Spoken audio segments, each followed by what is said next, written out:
March 25 மத்திய அரசு எஃப்ஆர்சிஏ act அப்படின்னு ஒன்று கொண்டாந்துருக்காங்க. அதை ஒரு அமெண்ட்மெண்ட் பண்ணியிருக்காங்க. என்னென்னா தன்னார்வ தொண்டுள்ள நிறுவனங்கள் எப்படி செயல்பட வேண்டும் அப்படின்னு சொல்லி அதில் ஒரு கூடுதலான சில அமெண்ட்மெண்ட் பாஸ் பண்ணியிருக்காங்க.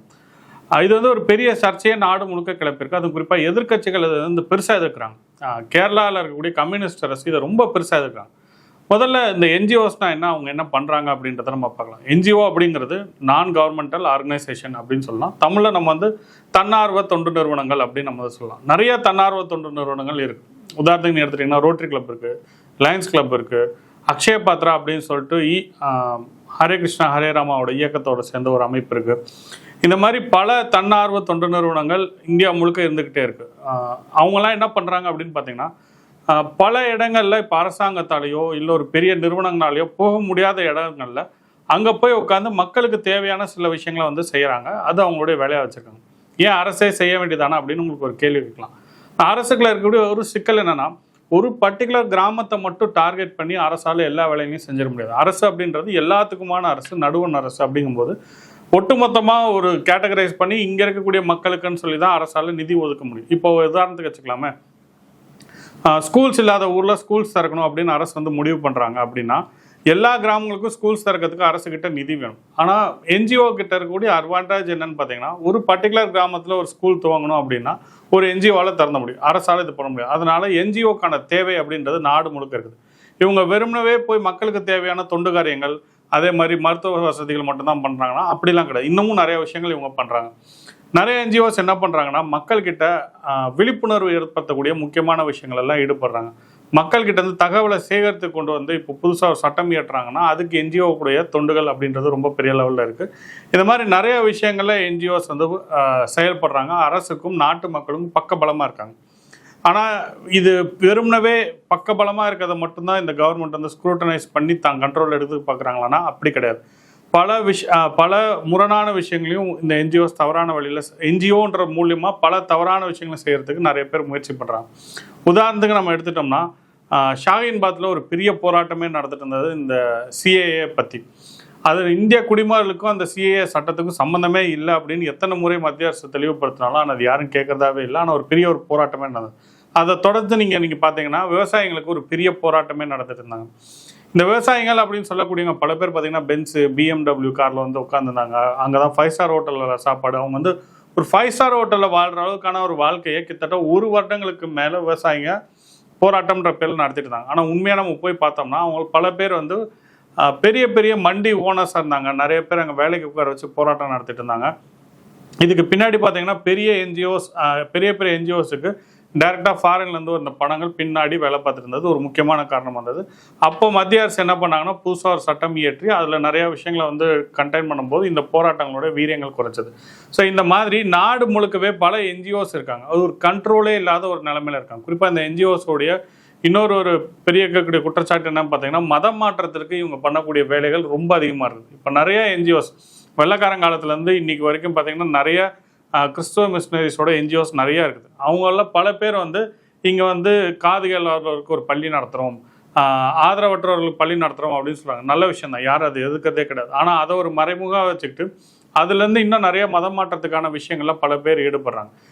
நீங்கள் ஒரு சர்ச்சு ஒரு ஊரில் வருது அப்படின்னா ஒரு என்ஜிஓ மூலிமா கட்டுறாங்கன்னா அடுத்த ஒரு 10 வருஷம் 20 வருஷம் கழிச்சு போய் பார்த்தீங்கன்னா அந்த கிராமங்களில் ஒரு 20% 30% அளவுக்கான கிறிஸ்தவர்களோட எண்ணிக்கை கூடிப்படும். அது வரைக்கும் அங்கே ஒரு குடும்பம் 2 குடும்பம் தான் இருந்திருப்பாங்க. அந்த அளவுக்கு மத மாற்றத்திற்கு நேரடியாகவும் மறைமுகமாகவும் இந்த என்ஜிஓஸ் சப்போர்ட் பண்ணுறாங்க.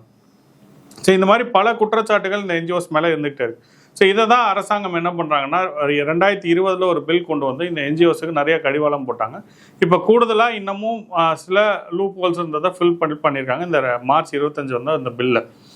நீங்கள் கேட்கலாம், இப்போ கார்பரேட் ஃபண்ட்ஸ்லாம் வாங்குறாங்களே, பெரிய பெரிய நிறுவனங்கள்லாம் ஃபண்டு வாங்குறாங்களே, ஏன் அரசியல்வாதிகள் கூட தான் ஃபண்டு வாங்குறாங்களே, ஏன் அவங்களெல்லாம் அரசு கேட்காதா அப்படிலாம் இல்லை. கண்டிப்பாக அவங்களையும் கேட்க தான் செய்யுது. அதுக்குன்னு நிறைய டிபார்ட்மெண்ட்ஸ் இருக்குது. சிபிஐ இருக்குது, இடி இருக்குது. இடிலாம் பார்த்தீங்கன்னா என்ஃபோர்ஸ்மெண்ட் டைரக்டர். நீங்கள் வெளிநாட்டிலேருந்து வாங்கக்கூடிய முதலீடு எப்படி இந்தியாவில் வருது, அது எப்படி செயல்படுதுங்கிறத கண்காணிக்கிறதுக்கு அவங்க தான் இருக்காங்க. நீங்கள் உள்நாட்டிலேருந்து பணத்தை வேற ஒரு நாடு மூலிமா அனுப்பி அங்கே நீங்கள் இன்வெஸ்ட்மெண்ட் இந்தியாவுக்குள்ளே கொண்டு வந்தாலும் அதையும் கண்டுபிடிக்கிறதுக்கு இடி அப்படின்ற டிபார்ட்மெண்ட் இருக்குது. நிறுவனங்கள் ஏதாவது தவறு பண்ணால் அதை வந்து ஃபாலோ பண்ணுறதுக்கு, அதை ட்ராக் பண்ணுறதுக்கு இடி மாதிரியான டிபார்ட்மெண்ட்கள் இருக்க தான் செய்யுது. நம்ம வந்து அதை கண்கூடாக பார்க்கணும். ஆனால் என்ஜிஓஸுக்கு அப்படிலாம் ஒரு டிபார்ட்மெண்ட் கிடையாது. நார்மலாக போலீஸு, கோர்ட் என்ன இருக்கோ அதுதான். ஆனால் கூடுதலாக சில ரெஸ்ட்ரிக்ஷன்ஸை கொண்டு வந்திருக்காங்க. ஸோ இதில் என்னென்ன முக்கியமான ரெஸ்ட்ரிக்ஷன்ஸ் கொண்டு வந்திருக்காங்க அப்படின்னு பார்த்தோம்னா, இப்போ ஒரு என்ஜிஓ இருக்குது அப்படின்னா, இப்போ நாங்கள் வந்து காது கேளாதவருக்கு ஒரு பள்ளி ஒன்று நாங்கள் நடத்துகிறோம் அப்படின்னு ஒரு 100 கோடி ரூபா வாங்குறாங்கன்னா, அந்த 100 கோடி ரூபாயை அந்த என்ஜிஓ தன்னுடைய சொந்த தன்னுடைய திறமையில மட்டும்தான் பயன்படுத்தி அந்த காது கேளாதவர் பள்ளியை மட்டும்தான் நடத்தணும். அதை தாண்டி வேறு எதுக்கும் அவங்க செலவு பண்ணக்கூடாது அப்படின்னு அவங்க சொல்கிறாங்க. இது ஒரு நியாயமான விஷயம் தான். ஏன்னா காது கேளாதவருக்கு ஒரு பள்ளி நடத்துகிறோம் அப்படின்னு சொல்லி ஒரு பணம் வாங்குறாங்கன்னா அப்போ அதுக்கு தானே செலவு பண்ணி ஆகணும். இது ஒரு நியாயமான விஷயம் தான். அப்புறம் என்ன சொல்கிறாங்கன்னா, 20% அளவிற்கான பணத்தை மட்டும்தான் அட்மினிஸ்ட்ரேட்டிவ் எக்ஸ்பென்சஸுக்கு நம்ம வந்து செயல்படுத்தணும். அதுக்கு மேலே இருக்கிறது எல்லாமே அந்த எந்த காரணத்துக்கு வாங்குறீங்களோ அந்த காரணத்துக்காக மட்டும்தான் நீங்கள் வந்து செலவு பண்ணணும் அப்படின்னு சொல்கிறாங்க. கரெக்டு. இப்போ என்ஜிஓவில் பார்த்தீங்கன்னா நிறைய பேர் வேலைக்கு இருக்கதா இவங்களே கணக்கு காட்டுவாங்க. ஏன்னா அது வந்து ஒரு கம்பெனியாக இருந்துச்சுன்னா எத்தனை பேர் இருக்காங்க, எவ்வளோ பேருக்கு பிஎஃப் போகுது, இந்த மாதிரி எவ்வளோ பேர் அன்ஆர்கனைஸ்டாக வேலை பார்க்குறாங்கன்றது வரவு செலவு எல்லாமே உங்களுக்கு பேலன்ஸ் ஷீட்டில் கொடுத்துருவாங்க. ஆனால் என்ஜிஓஸுக்கு அப்படி ஒரு பேலன்ஸ் ஷீட் அப்படின்றது கிடையவே கிடையாது. இதுதான் ஒரு பெரிய சிக்கலாக இருக்குது. இவங்க பார்த்து கொடுக்கறது தான் கணக்கு அப்படின்ற ஒரு நிலைமையில் இருக்குது. ஸோ அப்போ இந்த அட்மினிஸ்ட்ரேட்டிவ் எக்ஸ்பென்ஸ்கள் நிறைய கணக்கு எழுதக்கூடாது அப்படின்னு சொல்கிறாங்க. இப்போ என்ஜிஓவில் பார்த்தீங்கன்னா ஒரு தலைமையாக ஒருத்தர் இருப்பார், அவருக்கு கீழே ஒரு 100 பேர் வேலை பார்த்தாங்க அப்படின்னு சொல்லி 100 கோடி ரூபா ஒரு ஃபண்டு கலெக்ட் பண்ணுறாங்கன்னா அந்த 100 கோடி ரூபாயில் 80 கோடி ரூபா எங்களுக்கு அட்மினிஸ்ட்ரேட்டிவ் எக்ஸ்பென்சஸாக போயிடுச்சு, நாங்கள் 20 கோடி ரூபா செலவு பண்ணி காது கேளாதவருக்கு நாங்கள் வந்து சில முக்கியமான விஷயங்களை செஞ்சுருக்கோம் அப்படின்னு சொன்னால் இவங்க வாங்கின பர்பஸை தவிர வேறு எதுக்கும் நிறையா செலவு பண்ணியிருக்காங்க அப்படின்றதா உள்ள அர்த்தம். ஸோ அதை ரெஸ்ட்ரிக்ட் பண்ணுறதுக்காக தான் 20% வரைக்கும் தான் அட்மினிஸ்ட்ரேட்டிவ் எக்ஸ்பென்சஸ் இருக்கணும், அதை தாண்டி இருக்கக்கூடாது அப்படின்னு சொல்கிறாங்க. இப்போ சமீபத்தில் கொண்டு வந்த இந்த சட்டத்தில் என்ன சொல்லியிருக்காங்கன்னா, இப்போ நீங்கள் வந்து லைசன்ஸ் வாங்கணும், இந்த மாதிரி நாங்கள் இந்த பணத்தை இதுக்கு தான் செலவு பண்ணுறோம் அப்படின்னு சொல்லிட்டு மத்திய அரசுக்கிட்ட நீங்கள் ஒரு லைசன்ஸ் வாங்கணும். அதை வாங்கிட்டு ஒரு குறிப்பிட்ட காலகட்டத்து வரைக்கும் நீங்கள் இந்த பணத்தை வந்து செலவு பண்ணணும். அந்த காலகட்டத்தில் நீங்கள் ஒரு 100 கோடி ரூபா வாங்குறீங்க, ஒரு வருஷத்தில் நாங்கள் இந்த பணத்தை இப்படி செலவு பண்ண போகிறோம்னு மத்திய அரசுக்கு நீங்கள் ஒரு அறிக்கை கொடுக்குறீங்க.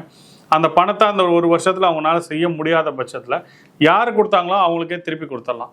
இல்லைன்னா நீங்கள் இன்னொரு தடவை ரினியூவல் பண்ணலாம். அரசாங்கம் இதில் கூடுதலாக எக்ஸ்ட்ரா இன்னொரு விஷயம் என்ன கொண்டு வராங்கன்னா, இப்போது ஒரு என்ஜிஓ தவறான விஷயத்தை செயல்படுத்துது, இந்த விஷயத்த நம்ம வந்து தடுத்து நிப்பாட்டுறோம், இவங்க வந்து தவறான விஷயங்கள் செய்கிறாங்க அப்படின்னு இதை தடுத்து நிப்பாட்டணும் முடிவு பண்ணாங்கன்னா அந்த என்ஜிஓக்கான லைசன்ஸை கேன்சல் பண்ணிட முடியும், அவங்க அக்கௌண்ட்டில் இருக்க பணத்தை ஃப்ரீஸ் பண்ணிட முடியும். இதை தான் இப்போது தெளிவாக சொல்கிறாங்க. ஸோ இதன் மூலிமா நீங்கள் மறுபடியும் கோர்ட்டுக்கு போகலாம், இல்லை இன்னொரு தடவை அதுக்கு ஒரு கிளாரிஃபிகேஷன் கொடுத்து ரினியூவல் பண்ணிக்கலாம். ரினியூவல் பண்ணதுக்கப்புறம் என்ன ஆகும்னா நீங்கள் அந்த பணத்தை மறுபடியும் ரீயூட்டிலைஸ் பண்ணிக்கலாம். அவ்வளோதான் அவங்க சொல்கிறாங்க. உங்கள் மேலே எங்களுக்கு ஒரு நம்பிக்கை இல்லை, ஏதோ தப்பாக நடக்குது அப்படின்னு சொன்னால் அதுக்கு ஒரு தெளிவான ஒரு விளக்கம் கொடுத்துட்டா மறுபடியும் அரசு இன்னொரு லைசன்ஸ் கொடுக்க தயாராக தான் இருக்குது. இதை தான் இப்போ வந்திருக்கக்கூடிய சட்டம் வந்து ரொம்ப தெளிவாக சொல்லுது.